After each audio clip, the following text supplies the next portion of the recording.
বিসমিল্লাহির রহমানির রহিম। সম্মানিত দর্শক মণ্ডলী, আজ আমি আপনাদের সামনে অত্যন্ত জরুরি কিছু কথা তুলে ধরব। তার কারণ সামনে আমাদের শবে বরাত। এই শবে বরাত উদযাপন করা, পালন করা আমাদের সঠিক পদ্ধতিতে ইসলামী তরিকা অনুযায়ী সুন্নাত পদ্ধতিতে পালন করা একান্ত জরুরি। তাই আমি আপনাদের সামনে এ সম্পর্কে কিছু কথা তুলে ধরতে চাচ্ছি। শবে বরাত, বরাত অর্থ মুক্তি। সব এটি ফার্সি শব্দ, মানে রাত, মুক্তির রাত। মুক্তির রাত এজন্য বলা হয় যে এই রাতে অর্থাৎ শাবান মাসের 15 তারিখের রাত, আরেকটু ভালোভাবে বললে 14ই শাবান দিবাগত রাত। এই 14ই শাবান দিবাগত রাত, এই রাতকে মুক্তির রাত বলা হয়। কারণ এই রাতে আল্লাহ রাব্বুল আলামিন তার বান্দার বিপদ আপদ, রোগ ব্যাধি, বিভিন্ন সমস্যার মুক্তি দান করে থাকেন। এই রাতে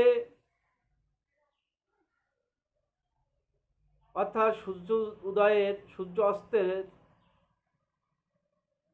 পর থেকে নিয়ে আল্লাহ রাব্বুল আলামিন, হাদিসের ভাষ্য অনুযায়ী আল্লাহ রাব্বুল আলামিন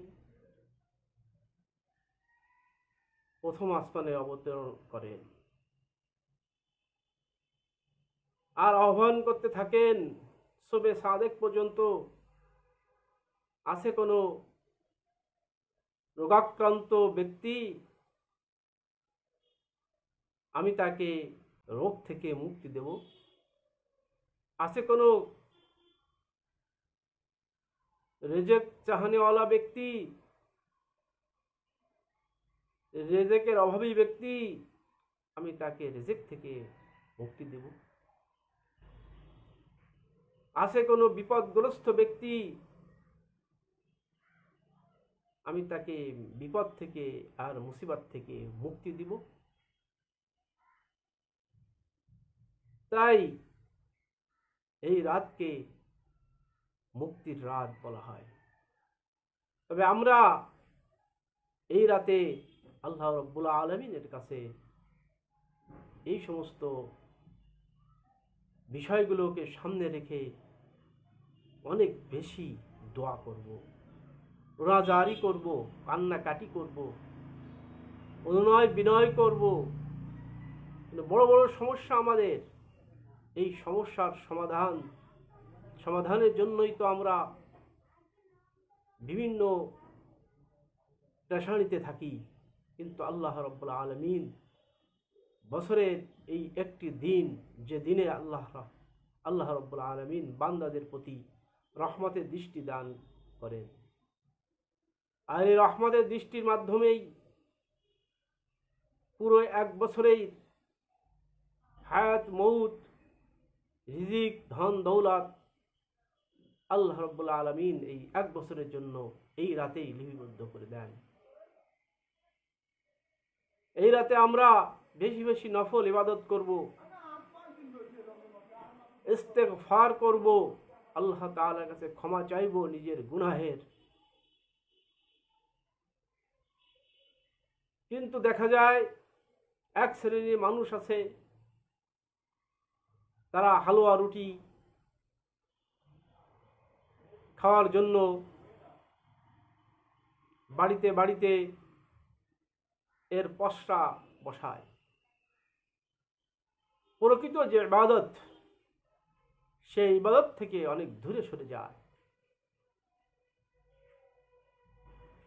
এই রাতে আল্লাহ রাব্বুল আলামিন রহমতের দৃষ্টি দিয়ে বান্দার সমস্ত মুসিবত দূর করে দেন। তাই আমরা হালুয়া রুটি খাওয়া থেকে দূরে থাকব, আর আল্লাহ তাআলার কাছে বেশি বেশি ইবাদত বন্দেগী করব, বেশি বেশি ক্ষমা চাইব। আল্লাহ রাব্বুল আলামিন আমাদেরকে এই রাতটিকে সঠিক পদ্ধতিতে অতিবাহিত করার তৌফিক দান করুক।